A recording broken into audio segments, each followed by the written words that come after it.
الحمدللہ الذی عبد الافلاک والارضین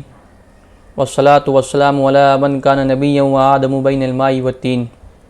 وعلی آلہ واصحابہ اجمعین اما بعد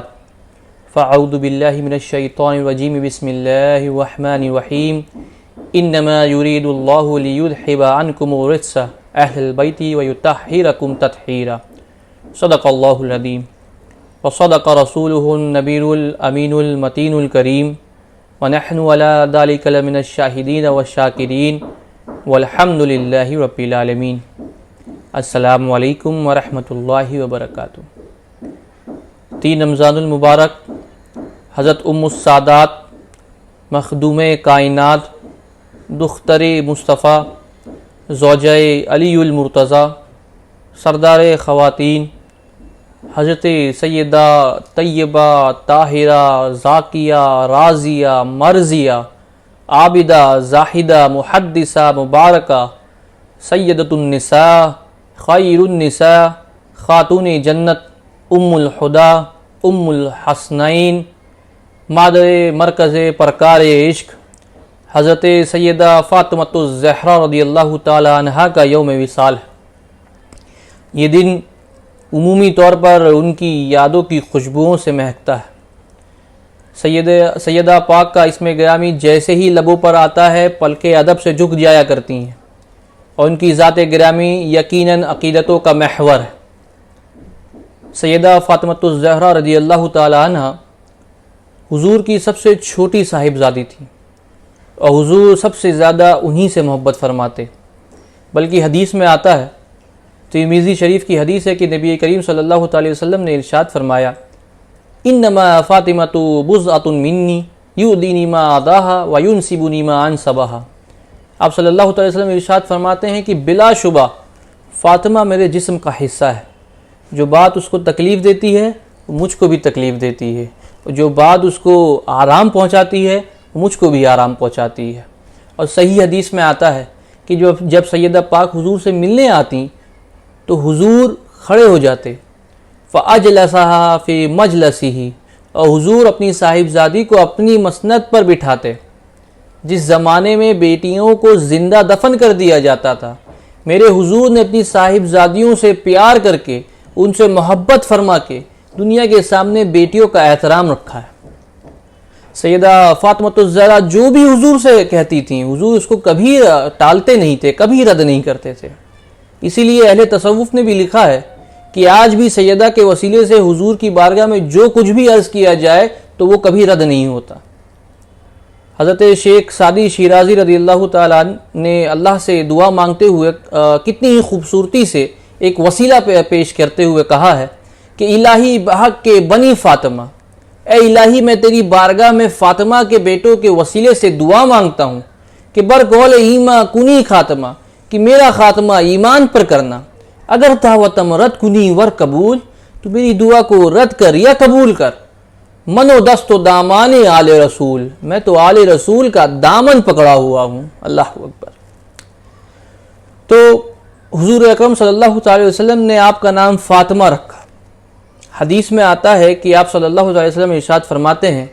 انما سمیت فاطمۃ لأن اللہ فطمها ومحبها للنار۔ آپ ارشاد فرماتے ہیں کہ میں نے اپنی بیٹی کا نام فاطمہ اس لیے رکھا کیونکہ اللہ تعالیٰ نے اس کو اور اس کی محبین کو، یعنی اس سے محبت کرنے والوں کو دوزخ سے آزاد کر دیا ہے۔ حضرت عبداللہ ابن مسعود رضی اللہ تعالیٰ عنہ سے مروی ہے کہ آپ فرماتے ہیں کہ نبی کریم صلی اللہ علیہ وسلم نے ارشاد فرمایا، اِنَّ فاطمۃ احسنت فرجہا فحرم اللہ ذریتہ علی النار، کہ بے شک فاطمہ نے پاک دامنی اختیار کی اور اللہ نے اس کو اور اس کی اولاد کو جہنم کی آگ سے آزاد کر دیا ہے۔ اللہ اکبر۔ تو آپ کا نام فاطمہ اس لیے تھا کیونکہ اللہ نے آپ کو اور آپ کی اولاد کو اور آپ کے محبین کو جہنم کی آگ سے آزاد کر دیا ہے، اس لیے آپ کا نام فاطمہ ہوا۔ اور کیونکہ آپ دنیا میں رہ کر دنیا سے الگ تھی، دنیا سے جدا تھیں، اس لیے آپ کا نام بطول ہوا۔ اور آپ ایک جنت کی کلی بھی تھیں، اور آپ کے جسم سے جنت کی خوشبو بھی آتی تھی جسے حضور سونگھا کرتے تھے، اس لیے آپ کا نام زہرا بھی ہوا۔ اور حدیث میں آتا ہے، ترمذی شریف کی حدیث ہے، اور حضرت ابو سعید خدری رضی اللہ تعالیٰ عنہ سے مروی ہے کہ آپ فرماتے ہیں کہ نبی کریم صلی اللہ تعالی وسلم نے ارشاد فرمایا، فاطمہ سیدۃ النساء اہل الجنہ، کہ فاطمہ جنتی عورتوں کی سردار ہے، اس لیے آپ کو خاتون جنت کا لقب ملا۔ حضرت بی بی فاطمہ الزہرا کو شرم و حیا کا پیکر بھی کہا گیا ہے، کیونکہ آپ نے اپنی پوری زندگی خود کو پردے میں رکھا ہے۔ خاتون جنت کو یہ تشویش بھی تھی کہ پوری زندگی غیر مردوں سے اپنے آپ کو بچائے رکھا ہے، اب کہیں بعد وفات میری کفن پوش لاشی پر غیر مردوں کی نظر نہ پڑ جائے، یہاں تک کہ آپ نے اپنے جنازے کو بھی پردے میں رکھنے کا حکم دے دیا تھا۔ اور یہ آپ کی وصیت تھی کہ جب میں دنیا سے جاؤں تو مجھے رات میں دفن کریں تاکہ میرے جنازے پر نامحرم کی نظر نہ پڑے۔ اللہ اکبر۔ اس کے صلے میں آپ کو روز محشر میں بھی باپردہ رکھا جائے گا۔ اور یہ بات حدیث میں بھی موجود ہے کہ حدیث میں آتا ہے، حضرت علی المرتضیٰ سے مروی ہے اور امام حاکم نے اسے مستدرک میں روایت کیا۔ آپ فرماتے ہیں کہ نبی کریم صلی اللہ علیہ وسلم نے ارشاد فرمایا، اذا کان یوم القیامہ قیل یا اہل الجمع غضوا ابصارکم حتی تمر فاطمہ بنت رسول اللہ صلی اللہ تعالی علیہ وسلم، کہ جب قیامت کا دن ہوگا تو کہا جائے گا کہ اے اکٹھا ہونے والے اپنی نگاہوں کو جھکا لو تاکہ فاطمہ بنت رسول صلی اللہ تعالی وسلم گزر جائیں۔ اللہ اکبر۔ حدیث میں آتا ہے، حضرت سیدہ عائشہ رضی اللہ تعالیٰ عنہ سے مروی ہے اور بخاری شریف کی حدیث ہے، آپ بیان کرتی ہیں کہ ایک روز رسول اللہ صلی اللہ تعالی وسلم نے اپنی صاحبزادی سیدہ فاطمہ الزہرا کو بلایا اور ان کے کان میں کچھ کہا جسے سن کر وہ رونے لگیں۔ پھر آپ صلی اللہ تعالی وسلم نے دوبارہ ان کے کان میں کچھ کہا جسے سن کر آپ ہنسنے لگیں۔ تو حضرت عائشہ رضی اللہ تعالیٰ عنہ نے آپ سے پوچھا کہ وہ کون سی بات تھی جو نبی کریم صلی اللہ تعالی وسلم نے آپ کے کان میں کہی جسے سن کر آپ رونے لگیں، اور وہ کون سی بات تھی جسے سن کر آپ ہنسنے لگیں؟ تو حضرت بی بی فاطمہ الزہرا عرض کرتی ہیں کہ حضور نے اپنی وصال کے بارے میں مجھے بتایا تو میں رونے لگی، پھر آپ نے میرے کان میں مجھے یہ بتلایا کہ میں سب سے پہلے ان سے ملوں گی، یعنی روز قیامت میں سب سے پہلے ان سے ملوں گی، تو میں خوش ہو گئی۔ اس حدیث سے ہمیں پتہ چلتا ہے کہ بی بی فاطمہ الزہرا کی ذات گرامی وہ ذات ہے جس کے ساتھ حضور نے سرگوشی کی ہے، اور اہل بیت میں سے آپ ہی کی وہ ذات گرامی ہے جو کل روز قیامت آپ سے سب سے پہلے ملاقات کرے گی۔ تو یہ آپ کا مرتبہ ہے، یہ آپ کی فضیلت ہے،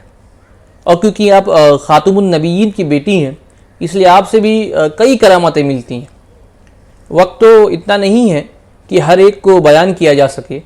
لیکن آپ کی ایک کرامت جو بہت ہی حسین ہے، بہت ہی حسین ہے، وہ یہ ہے کہ ایک مرتبہ حضرت امیر المومنین حضرت عثمان غنی رضی اللہ تعالیٰ عنہ نے حضور اکرم صلی اللہ تعالی وسلم کی دعوت کی۔ تو جب حضور اکرم صلی اللہ تعالی وسلم آپ کے گھر تشریف لے آئے تو حضرت عثمان غنی نے آپ کے پیچھے چلنے لگے اور آپ کے قدموں کو گھیننے لگے اور عرض کیا، یا رسول اللہ، میرے ماں باپ آپ پر قربان، میری یہ تمنا ہے کہ آپ کے ہر ایک قدموں کے عوض آپ کی تعظیم اور تکریم کے لیے میں ایک ایک غلام کو آزاد کروں۔ تو حضرت عثمان غنی نے حضور کے ہر ایک قدموں کے لیے ایک غلام کو خریدا اور اس کو آزاد کر دیا۔ جب یہ بات مولا علی مشکل کشا کو پتہ چلی تو یہ بات آپ نے اپنی زوجہ حضرت فاطمہ الزہرا کو یہ بات بتائی کہ آج میرے دینی بھائی حضرت عثمان غنی نے حضور کے ہر قدم کے لیے ایک غلام آزاد کیا ہے، میری بھی تمنا ہے کہ میں بھی حضور کی اس طرح شاندار دعوت کروں۔ مولا علی مشکل کشا کے اس جوش کو دیکھ کر حضرت بی بی فاطمہ الزہرا نے کہا کہ بہت اچھا ہے، جائیے آپ بھی حضور کو جا کے دعوت دے دیجیے۔ تو جب حضور اپنی کثیر جماعت کے ساتھ اپنی پیاری بیٹی کے گھر تشریف فرماتے ہیں تب خاتون جنت تنہائی میں جا کر رب کریم سے دعا کرنے لگتی ہیں کہ اے پروردگار عالم، تیری بندی فاطمہ نے تیرے محبوب اور اصحاب محبوب کی دعوت کی ہے، تیری بندی کا صرف تجھی پر بھروسہ ہے، لہٰذا تو اس دعوت کا کھانے کا انتظام غیب سے فرما۔ یہ کہہ کر آپ کھانا بنانا شروع کرتی ہیں، اور جب کھانا بن جاتا ہے تو آپ اس کھانے کو برتنوں سے پروسنا شروع کرتی ہیں۔ تو جب حضور اور آپ کے اصحاب کھانا کھانے سے فارغ ہو گئے لیکن پھر بھی برتنوں سے کھانا کچھ کم نہ ہوتا ہے، اللہ اکبر، اور صحابہ کرام اس کھانے کی خوشبو اور لذت سے حیران رہ جاتے ہیں۔ تو حضور نے عرض کیا، کیا تم لوگ جانتے ہو کہ یہ کھانا کہاں سے آیا ہے؟ صحابہ کرام نے عرض کیا، کہ حضور ہم نہیں جانتے۔ تب حضور اکرم صلی اللہ تعالی وسلم نے کہا کہ یہ کھانا اللہ تبارک و تعالیٰ نے ہمارے لیے جنت سے بھیجا ہے۔ اللہ اکبر۔ پھر بی بی فاطمہ الزہرا تنہائی میں جا کر سجدہ ریز ہوتی ہیں اور اللہ تبارک و تعالیٰ سے یہ دعا کرتی ہیں کہ یا اللہ، حضرت عثمان غنی نے تیرے محبوب کے ہر قدم کے عوض ایک غلام آزاد کیا ہے، تیری بندی کی اتنی استطاعت نہیں کہ وہ غلام آزاد کرے، تو اے اللہ جہاں تو نے میرے خاطر جنت سے کھانا بیچ کر میری لاج رکھ لی ہے، وہاں تو میرے خاطر اپنے محبوب کے ہر قدم جو وہ چل کر میرے گھر آئے ہیں اس کے عوض میں تو میرے محبوب کی امت کے گنہگار بندوں کو بخش دے۔ جیسے ہی بی بی فاطمہ الزہرا آپ یہ دعا مانگتی ہیں، فوراً جبریل امین بشارت لے کر بارگاہ رسالت میں تشریف لاتے ہیں اور حضور سے عرض کرتے ہیں یا رسول اللہ، حضرت بی بی فاطمہ الزہرا کی دعا بارگاہ رسالت میں، بارگاہ الہی میں مقبول ہو گئی ہے، اور اللہ تبارک و تعالیٰ نے آپ صلی اللہ تعالی وسلم کے ہر قدم کے بدلے 1,000 گنہگاروں کو جہنم سے آزاد کر دیا ہے۔ سبحان اللہ۔ تو یہ شان ہے بی بی فاطمہ الزہرا کی۔ ہماری ماں بہنوں کو بھی چاہیے کہ وہ بھی بی بی فاطمہ الزہرا کا کردار اپنائیں، پردے میں رہیں، شرم و حیا کریں، نماز کی پابند رہیں، قرآن کی تلاوت کریں، اپنے بچوں کو دین مصطفیٰ کا پابند بنائیں، اور 3 رمضان المبارک کو بی بی فاطمہ الزہرا کی نیاز کریں۔ میں اپنی بات کو یہیں پہ مکمل کرتا ہوں۔ وآخر دعوانا ان الحمد للہ رب العالمین۔ السلام علیکم۔